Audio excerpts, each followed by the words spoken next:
नमस्कार दोस्तों, मेरा नाम है मनीष और आप देख रहे हैं हेल्थ टिप्स बाय मनीष। तो दोस्तों, आज हम बात करेंगे जो आजकल हार्ट अटैक के केसेस बढ़ रहे हैं, हम उसके बारे में बात करेंगे आज।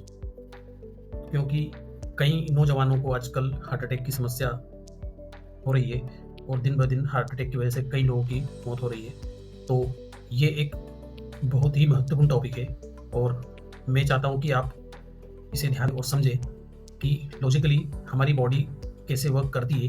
क्योंकि हार्ट अटैक से सिर्फ हम दवाई गोलियों के जरिए ही नहीं बच सकते, हमारी लाइफ स्टाइल में कुछ महत्वपूर्ण चेंजेस करके इससे बचा जा सकता है।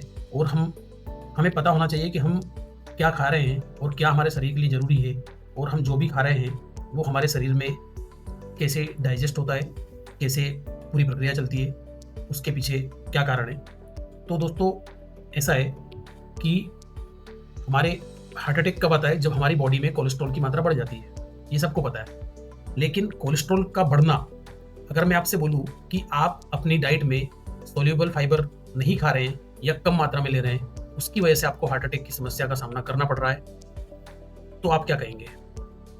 चलो इसे समझते हैं। क्योंकि हमारी जो बॉडी है वो हमारे आमाशय में जब हम कुछ खाते हैं, जैसे ही मैंने कुछ खाया तो वो सीधे हमारे जठर में पहुंचता है, हमारे आमाशय में पहुंचता है, और हमारे आमाशय उसको पचाने के लिए, डाइजेस्ट करने के लिए उसमें कुछ जूसेस ऐड करता है, और वो जूसेस होते हैं एसिटिक। तो वो एसिटिक जूसेस रिलीज करके उस फूड को डाइजेस्ट करने लगता है, और फूड वहाँ पर डाइजेस्ट हो रहा है, लेकिन जो फूड में से विटामिन्स और प्रोटीन, इन सब का जो है एब्जॉर्प्शन का काम वहाँ से नहीं होता है। इसको एब्जॉर्ब करने का काम बॉडी में हमारी स्मॉल इंटेस्टाइन करती है। लेकिन यहाँ पर एक समस्या आती है। हमारी जो स्मॉल इंटेस्टाइन है वो, उसको एसिडिक फूड नहीं पसंद है, उसे एल्कलाइन फूड पसंद है। क्योंकि अगर एसिडिक फूड वहाँ तक पहुँचेगा तो स्मॉल इंटेस्टाइन में जगह जगह जलन होने लगेगी और इरिटेशन होने लगेगी। तो इससे बचने के लिए यहाँ पर काम आता है लीवर का। क्योंकि आमाशय में फूड जो है, आमाशय फूड को पचाता है एसिटिक जूसेस के साथ। लेकिन अगर वही एसिटिक जूसेस के साथ, जो एसिटिक जूसेस जो हमारे फूड में मिक्स है, और उसी के साथ अगर वो फूड आगे बढ़ता है स्मॉल इंटेस्टाइन की तरफ, तो स्मॉल इंटेस्टाइन उसको बिल्कुल सहन नहीं कर पाएगी, क्योंकि वो एसिटिक है। तो यहाँ पर हमारे लीवर का काम होता है कि वो, उसने जो बाइल बनाया है, यहाँ पर जो हमारा गॉल ब्लैडर होता है, वो बाइल को रिलीज करता है। उस जो फूड हमारा आमाशय से छोटी आंत में जा रहा है, उसी में वो हमारा गॉल ब्लैडर जो है, पित्ताशय, वो पित्त को थोड़ा थोड़ा करके रिलीज करता रहता है, और वो बाइल जो है उस फूड में मिक्स होके और छोटी आंत तक पहुंचता है। बाइल क्या होता है दोस्तों?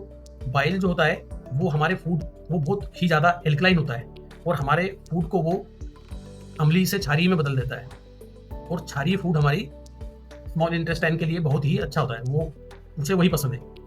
तो जब ये प्रोसेस चल रही होती है, उसी समय में अब हमारा फूड जो है पहुंच गया कहाँ तक?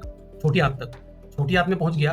अब हमारा जो बॉडी की जो फंक्शनिंग है वो इस तरह से वर्क करती है कि जो बाइल एक बार पित्ताशय से बाहर निकल गया छोटी आंत तक, छोटी आंत उसे क्या करती है? उस बाइल को वापस रीयूज करने के लिए, उसको फिर से रीयूज करने के लिए उसको एब्जॉर्ब करके लीवर के पास भेज देती है, और लीवर उसे कोलेस्ट्रॉल में कन्वर्ट करके लीवर के पास भेज देती है, और लीवर उसी बाइल को वापस, उसी कोलेस्ट्रॉल को वापस से बाइल में कन्वर्ट करके गॉल ब्लैडर में फिल कर देता है।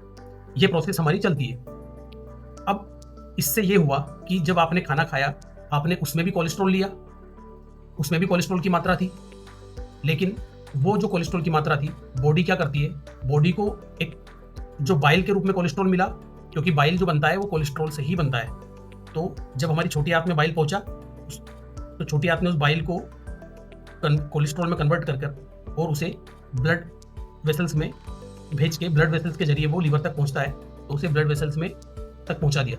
और उसने जो हमारे फूड में जो कोलेस्ट्रॉल था, उसको भी साथ में उसने वहाँ तक ब्लड वेसल्स में पहुंचा दिया। लेकिन अब यहाँ पर होना ये था कि जो आपका बॉडी में एक्सेस जो कोलेस्ट्रॉल है उसे बाहर निकल जाना था, जो बाइल है उसे बाहर निकल जाना चाहिए था। क्योंकि जब वो एक्सेस उसने एब्जॉर्ब कर लिया और जब हमारे लीवर को जितने बाइल की ज़रूरत है बनाने की, उसके लिए जितना कोलेस्ट्रॉल ज़रूरी है, वो सिर्फ उतना ही कोलेस्ट्रॉल लेके बाइल बना देगा और उसे फिर से पित्ताशय में फिल कर देगा।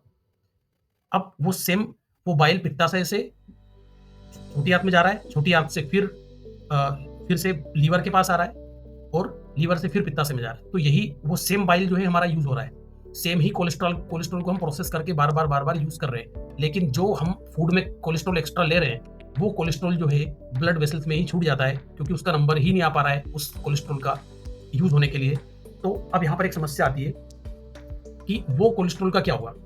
वो कोलेस्ट्रॉल हमारी बॉडी में ब्लड वेसल्स में जगह जगह जमने लगेगा और वही आगे चल के हार्ट अटैक का मेन रीजन होता है।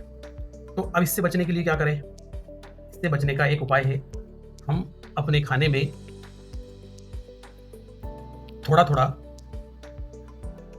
सोल्यूबल फाइबर ऐड करें, ताकि सोल्यूबल फाइबर क्या करता है दोस्तों, सोल्यूबल फाइबर जब हम सोल्यूबल फाइबर वाली चीजें खाते हैं तो सोल्यूबल फाइबर एक जेल की तरह होता है।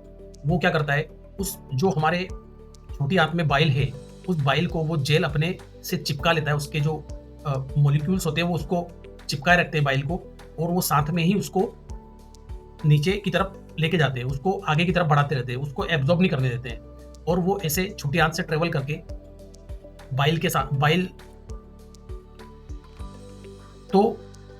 बाइल जो है वो सोल्यूबल फाइबर के साथ में चिपक कर आगे बढ़ता रहता है और बड़ी आंत तक पहुंच जाता है, और बड़ी आंत के जरिए हमारे शरीर से वेस्टेज के रूप में बाहर हो जाता है।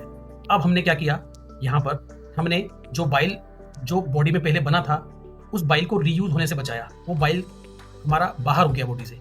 अब इससे क्या होगा, अब बॉडी को हमारे लीवर को फिर से कोलेस्ट्रॉल को तोड़ के बाइल बनाना होगा, लेकिन उसके पास पिछला वाला जो बाइल था वो रीयूज होके वापस से आया नहीं है। तो इस एवज में हमारा लीवर क्या करेगा, लीवर जो भी उसको ब्लड वेसल्स में कोलेस्ट्रॉल मिलेगा, उस कोलेस्ट्रॉल को बाइल में कन्वर्ट करके उसको पित्ताशय में फिल करेगा। अब हमारा सिर्फ थोड़ा सा सोल्यूबल फाइबर लेने से, अपने भोजन में रोज खाने के साथ सोल्यूबल फाइबर लेने से इतना फायदा हो रहा है। तो आप समझिए कि जब हम ये प्रोसेस डेली करने लगेंगे तो हमारे ब्लड वेसल्स से धीरे धीरे कोलेस्ट्रॉल कम होने लगेगा, और धीरे धीरे एक समय ऐसा आएगा कि बिल्कुल कोलेस्ट्रॉल कम हो जाएगा। अब दोस्तों ऐसा क्यों है कि हमारी जो बॉडी है वो कोलेस्ट्रॉल को तोड़ के ही बाइल बनाती है, और बाइल को रीयूज करने का क्यों हमारी बॉडी ने निश्चय किया? जब हमारा शरीर, जब शुरुआत में जब प्रकृति ने हमारे शरीर को बनाया था, उस समय प्रकृति को नहीं पता था कि इंसान तली गली चीजें इतनी खाने लगेगा और इतना ज्यादा कोलेस्ट्रॉल का इंटेक बढ़ जाएगा कि कोलेस्ट्रॉल ब्लड में बहुत ज्यादा बढ़ जाएगा। ये बॉडी को नहीं पता था। तो उस समय हमारी बॉडी ने सोचा कि, प्रकृति ने सोचा कि हमारी जो है ये बाइल रीयूज होना चाहिए। बाइल को ही रीयूज करके बॉडी बाइल को फिर कोलेस्ट्रॉल में कन्वर्ट करके फिर वो लीवर तक पहुंचता है, लीवर उसे बाइल में कन्वर्ट करके पित्ताशय में फिल कर देता है, और पित्ताशय फिर उसको हमारे एसिडिक फूड को एल्कलाइन बनाने का काम करता है। लेकिन अब जब हम इतना ज़्यादा कोलेस्ट्रॉल अपने फूड में ले रहे हैं तो हमें चाहिए कि हम साथ में सोल्यूबल फाइबर भी लें। अब आप नेट पे सर्च करेंगे कि सोल्यूबल फाइबर के मुख्य फूड क्या हो सकते हैं, तो आपको पता चलेगा। सोल्यूबल फाइबर में दोस्तों जैसे कि हो गया गाजर, इसबगोल, ये सब सोल्यूबल फाइबर में आते हैं। और भी कई फूड है, आप सर्च कर सकते हैं, और डेली अपने डाइट में सोल्यूबल फाइबर थोड़ा थोड़ा लेना स्टार्ट कीजिए। ये आपकी हार्ट हेल्थ को अच्छा रखेगा और आपके शरीर को, आपके खून को साफ रखेगा। धन्यवाद। Thank you.